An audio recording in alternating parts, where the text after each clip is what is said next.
Good morning, everybody. It's JP, the Outlaw, the voice that makes some moist, your favorite color commentator, here to give you my review for for Raw, April 2000, April 10th, 2017. There we go. Jesus, tongue tied.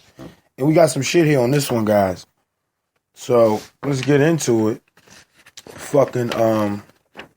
So they start the show off with Miz and Maurice, which is cool because, again, that segment is hilarious, which they come out as the fake John Cena and the fake Nikki Bella. He says, if you're tired of seeing me, just say yeah. And the number one rule about John Cena's WWE ring is that nobody boos John Cena.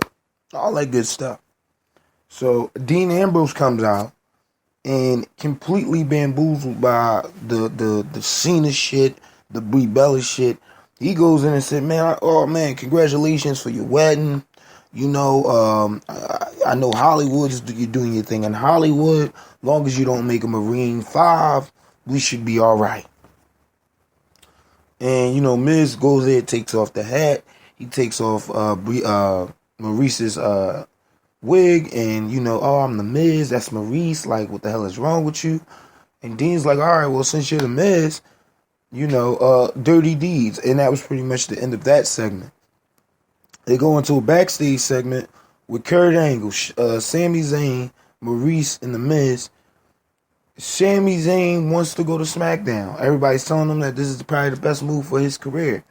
And Kurt Angle's like, no, you don't need to go to SmackDown. It's going to be all right, Sammy. We're going to give you a good push.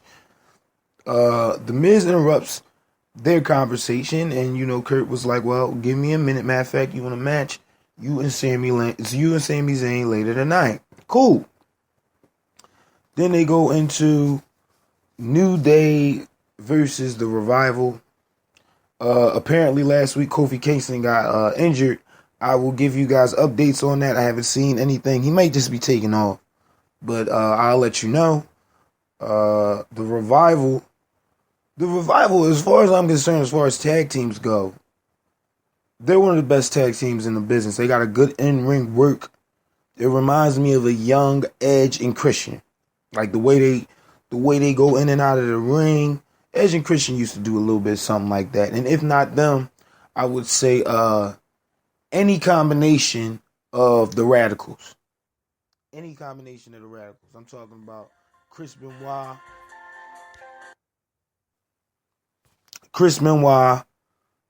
Sorry about that. Chris Benoit, Eddie Guerrero, Perry Saturn, or even Dean Malenko. Any combination of them. That's what you get with the Revival. A backstage segment with Neville and Austin Aries.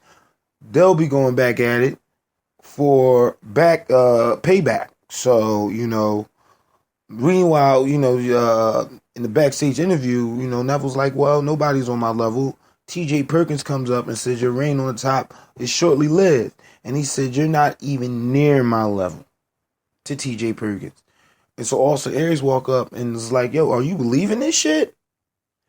And pretty much that set them up for a match later tonight, and which comes up pretty much after this next match. But that was just an in-ring segment for real, for real. Kurt Hawkins giving people Kurt facts, and that was, I would believe, like a quick 10-minute segment, like not even 10 minutes, like maybe even 5. Big Show comes out, punch him in the face. That was the end of that.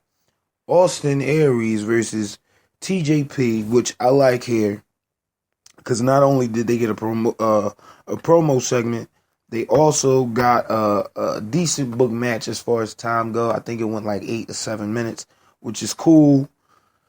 Anything after 10, I would like to see those matches that go past 10 or close to 10, at least at the end of the card. At least you know what you're getting into. So, with that being said, they had Neville on commentary.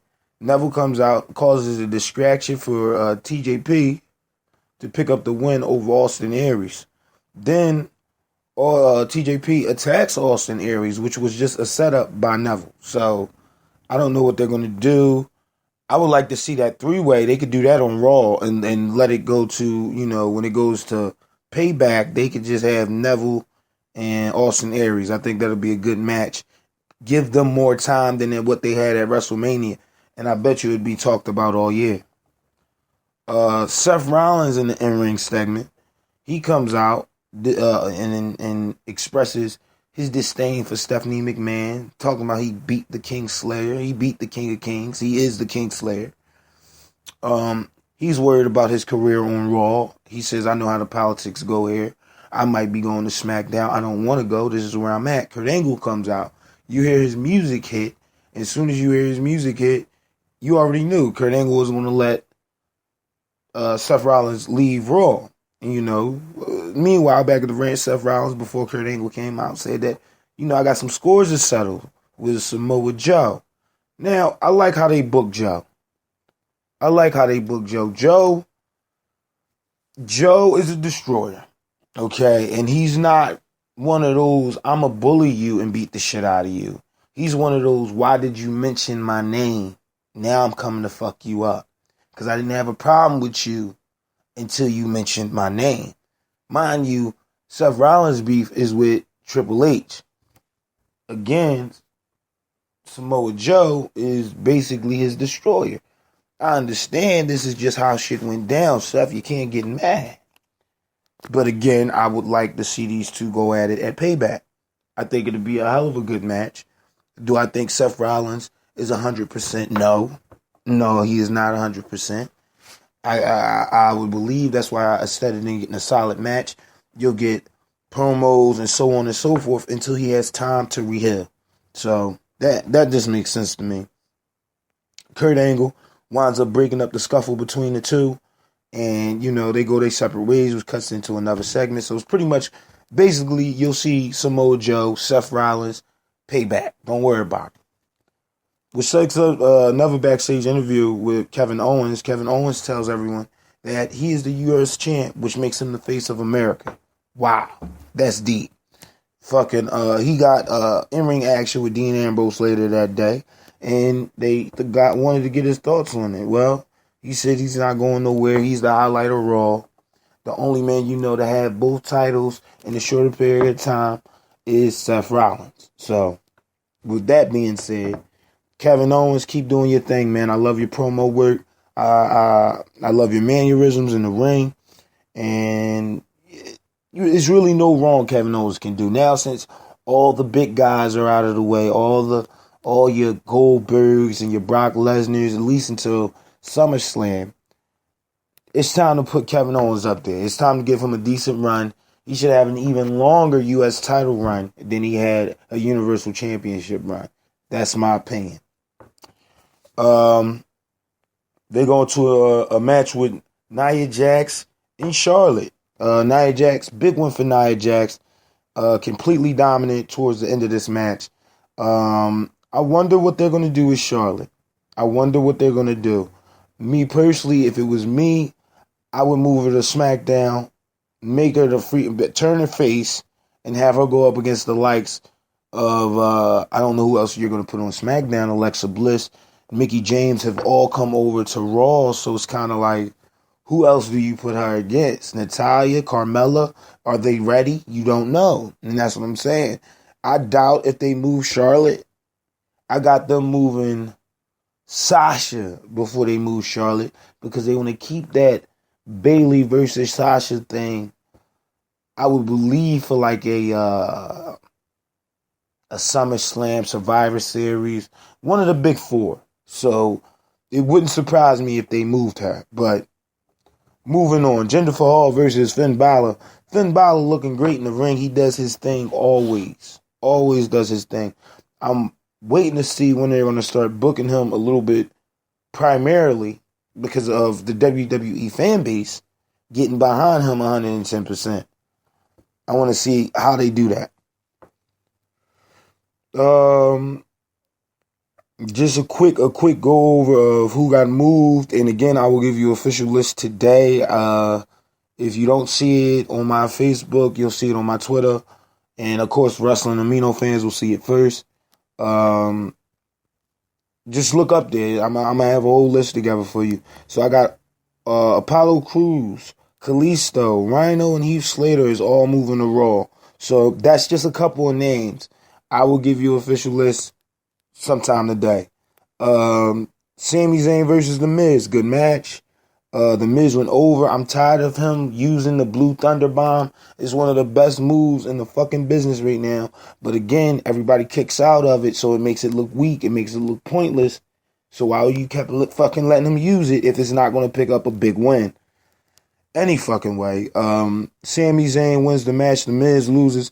And, you know, a little breakout of celebration for Sami Zayn. And that was pretty much the end of that segment. Backstage interview with Braun Strowman, and he's talking to Michael Cole, and, you know, Braun Strowman tells us this is his yard now. He's the big dog. Braun Strowman comes in, beats the living shit out of Roman Reigns. Not only does he beat the fuck out of him, he throws him off the dock as he's strapped to a stretcher, getting ready to go inside the ambulance. Punches him, gets down there, kicks him, punches him a couple more times. Then he leaves. As they're loading him up into the ambulance, he comes back and says, I'm not done with you. Starts beating him up on the inside of the ambulance, flips the goddamn cart, and then flips the goddamn fucking ambulance. Again, I don't know. What do you plan on doing with this? They wound up putting, let me finish the segment first. They wound up putting Roman Reigns in a whole nother ambulance and taking his ass to the hospital. Now, I don't know what you plan on doing with this. Of course, you got to give Roman Reigns something to do. Braun Strowman is a fucking beast. I don't want him overbooked. And what I mean by that, again, I'm going back to this doomsday scenario with Braun Strowman. Roman Reigns is your Superman. And I understand that. Braun Strowman is your fucking doomsday. And they're building it as such. You have this man flipping a goddamn fucking ambulance. For what reason, I don't know. He could have just fucked him up. He could have fucked him up and called it a day. Let the ambulance come. But again, or put him on a stretcher and do a Rey Mysterio. Remember when fucking Brock Lesnar had Rey Mysterio on a stretcher and was beating him against the fucking turnbuckle? He could have did some shit like that. So, just saying, don't superbook your talent. That's all I'm saying. Anyway, you go into an 8-man tag team match with the Club, Shining Stars versus the Hardy Boys and Sheamus and Cesaro. Me personally, the Hardys does not need an 8-man tag to showcase their skills. It's just not right. I think this is more or less something so the Hardys won't take too many bumps. You know, I mean, you got to figure they're the older talent. And if you really look at the match, Sheamus and Cesaro did most of their moves, and freaking the Hardys just came up and picked up the win, which is cool. I just don't think they need that. They don't need that. Matt still has a decent amount of mobility, and Jeff, he does all right. So I don't think they need that. Not at all. I can't wait till they get the broken gimmick in the WWE, but that's going to take some time. So don't worry. I think they're going to settle everything with Anthem Sports, and you'll have that broken gimmick in the WWE. In-ring segment with Bayley, Sasha Banks, Mickie James, and Alexa Bliss. Now, Bayley's coming out to the ring. I'm just going to set it up for you. Bayley's coming out to the ring. Sasha Banks announces her. Before she announces her, she's ready to inform her that it's not about you, Bayley. It's about that damn title, and I'm coming for the title. Before she can even say I'm coming for the title, Alexa Bliss song hits. The crowd gets a big pop. And, you know, Alexa Bliss comes up and says the only thing they should be talking about is me because I'm now on Raw, so you got more competition here, better competition. Then Mickie James' music hits. And she pretty much says the same thing. One of the greatest Raw Women's Champions of all time is Mickie James. And she holds the record, or the second record, to being the longest